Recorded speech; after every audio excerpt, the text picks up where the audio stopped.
So in this video, we're going to talk about water, and specifically, what does water do when it's left by itself? I'm sure that's been something that's been on your mind, but also, how does water play a role in acid and base stuff?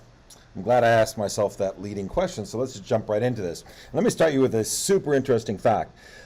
Frederick Kohlrausch, around 1900, found that no matter how pure water is, it still conducts a little bit of electricity. And you may think to yourself, oh yeah, that is super interesting, but why is that noteworthy in any way? Well, if you take a look at water, water is this guy right here, H2O, right?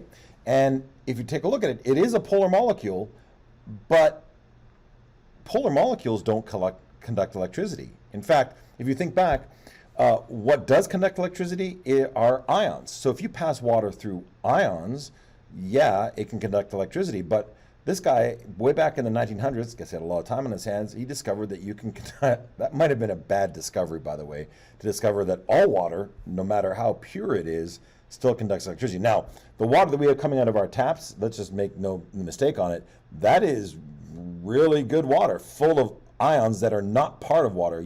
There's all kinds of stuff that's in there. So we're not talking about that water. We're talking about like pure distilled water. Even that on its own, it actually must have ions because it does conduct electricity. And so if we take a look at what water is actually doing, we're going to take a look at just two water molecules. So we'll take a look at one water molecule, that's a liquid, and another water molecule. And they play the game called I'll be the acid, you be the base. And we'll talk about what water is in terms of it being amphoteric a little bit later on. But if we look by our previous definition, remember said that acids are things that donate hydrogens and bases are things that accept hydrogen ions or donate. Remember, we use all the terminology that are kind of similar. We can say that this guy right here will donate a hydrogen or donate a proton, and this guy right here will accept it. So this will act as our acid, and this will act as our base. And what is the end result when that happens? Well, if this hydrogen loses, or this water loses a hydrogen, it's going to become OH minus. And I managed to draw that terribly, so I'm going to erase that very quickly. These are not the droids you're looking for. It's going to form OH minus, and the H2O plus, remember we talked about the coordinate covalent bonding in the previous video, is going to form H3O plus. So what we end up having, and these are aqueous because what that means is it's dissolved in water or it's floating around in water. So not only do we have in our container, and I'll draw a container in case you have forgotten what containers look like, you not only have water molecules in here, you also have OH minuses and you have H3O pluses, which go as H pluses. Remember, that's their secret identity. Now, if I were to ask you, oh wait, would you guys do me a favor and would you draw me or write for me what the Ka is, or the equilibrium expression is for this? And in fact, I'm going to have you do this just for funsies. I want you to pause right now and write the equilibrium expression, law of mass action, whatever you want to for this right here. Okay, so when you did this, you called it probably K, right? And remember, it's always products concentrations raised over reactant concentrations. So I'm hoping you guys did something like this. All right, we have OH minus, and we're multiplying it by H3O plus. What I'm fearing that some of you guys did as well is you went that one step farther, and we're going to make this in bright red to let you know that this is, I don't know what, that's not bright red. Some of you guys might have also gone ahead and done this, and that is a no-no. And if I were in class, I'd ask, why is that a no-no? And you'd probably have reminded me of the rule that these guys right here, they are liquids. And are liquids ever included in our equilibrium expression? Short answer to that is no. So this right here is the entire equilibrium expression. This is how it is written. Now, because it's such an important equilibrium, we could have called this Kc like we normally would, but we're going to call it Kw because it is that important. It is pivotal to everything we understand about water and everything else that goes on. And by that, it is pivotal to our understanding of how acids and bases work. Now, what also is important on this is that this Kw expression, when you multiply the number of ions of OH minus and H3O plus at equilibrium, at 25 degrees Celsius, it is equal to 1.0 times 10 to the negative 14th. Now, you may be thinking, oh, that seems like a small number. It is. What that means is this, and this is kind of crazy, is that only about 2 out of a billion water molecules are ionized at any instant. So that means if you have a billion water molecules and they're all bouncing around, only 2 approximately H pluses and OH minuses are floating around in there. That's always the case in every water. Now, why is that a big deal? Because since we do everything in water, this K can never be negotiated with. In fact, I left a little space in here, so I'm going to write it down here again. The OH minus, and I'm going to go back to the way I like doing this here. I should have written it out with the H plus in front of the OH minus, but I didn't. It doesn't really matter which way you write it. I just like writing the H pluses in front of it.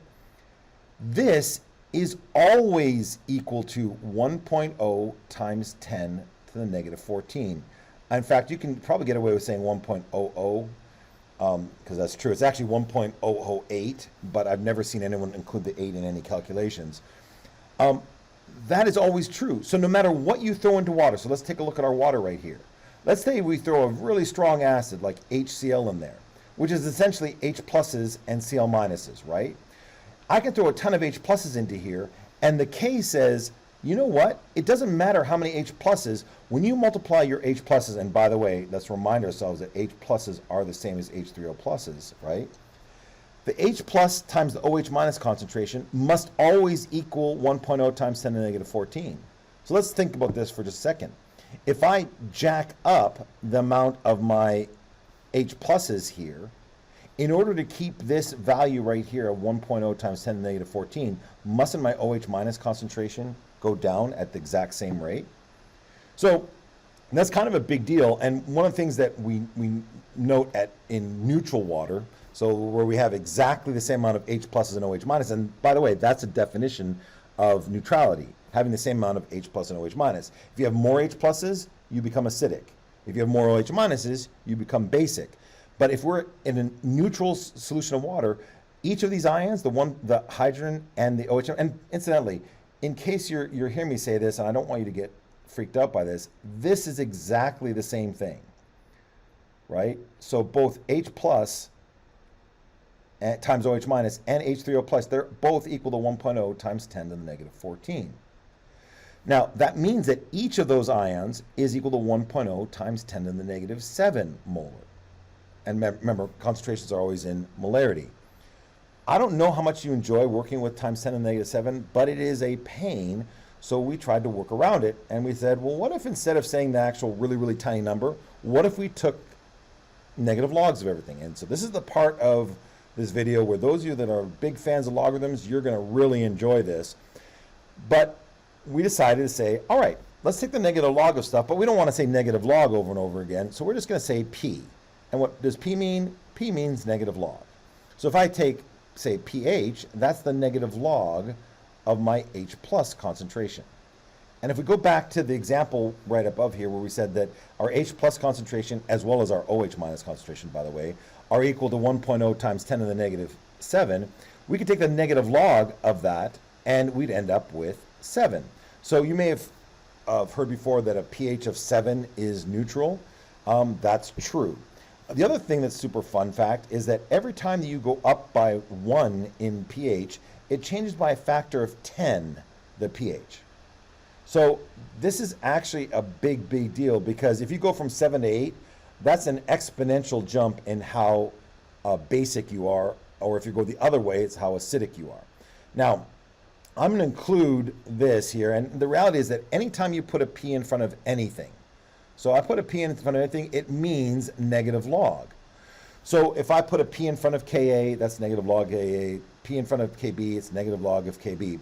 Incidentally, we're going to talk a lot more about Kas and Kbs because Ka stands for an acid equilibrium and Kb stands for a base, and Kw, et cetera, et cetera. Now these two we just looked at here, and we said, well, pH is negative log of H plus, and it's a negative log of H3O plus because they're the same thing. Same thing with POH. But what if we want to go the other way around? What if I wanted to figure out what my H plus concentration was? Well, those of you who are familiar with logarithms, it's not going to be that much of a stretch for you. But if you are not familiar with logarithms, if you want to rearrange this, what you're going to have to do is, in order to get your H plus from your pH, you're going to have to go 10 to the negative pH. Similarly, if you want to figure out your OH minus concentration, you're going to want to go 10 to the negative POH. Now, I'm talking about pH and POH, but let me show you how we derive something that we're going to use all the time.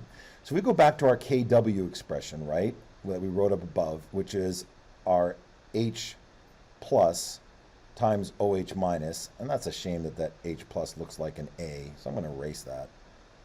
Let's pretend that that didn't happen. And by the way, we could write H3O plus in here. Just be aware, and I'm going to keep on reminding you until you don't forget. That's equal to 1.0 times 10 to the negative 14. Now, those of you who are familiar with logarithms, this will make sense. Those of you who are not, this may hurt your brain a little bit. But if we were to take the negative log of this entire thing right here, what we would end up with is this. PKW is equal to pH plus POH, and it's equal to 14. So we go from this to this, and this right here is probably one of the most important equations you're going to use throughout this entire unit.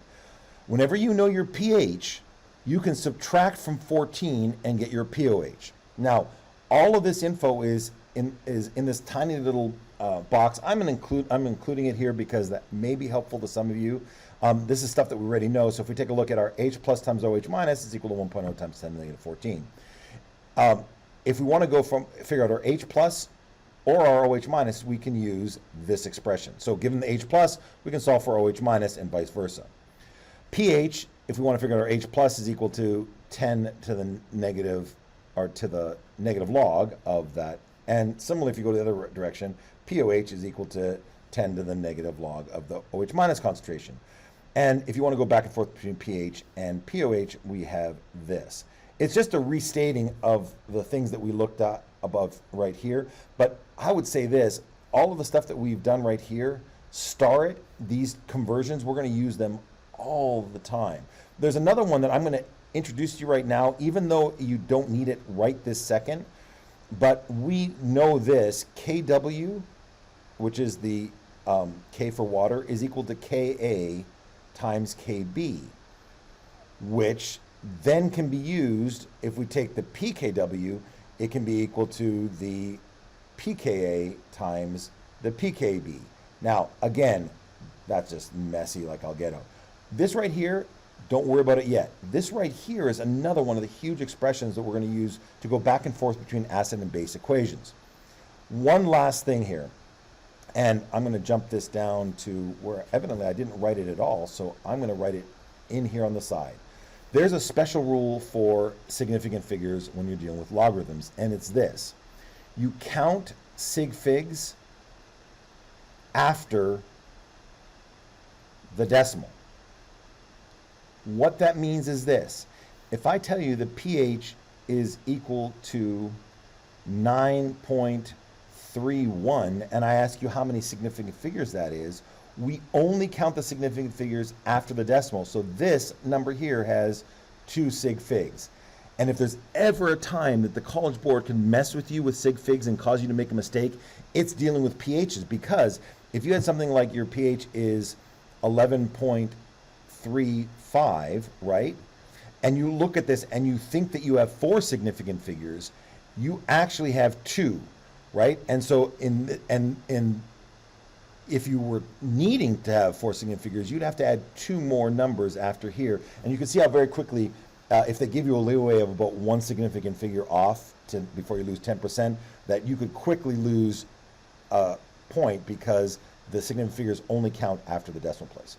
We're going to start working next with how do we use these with actual equations. Hopefully this has been helpful. You guys, I'll see you next video.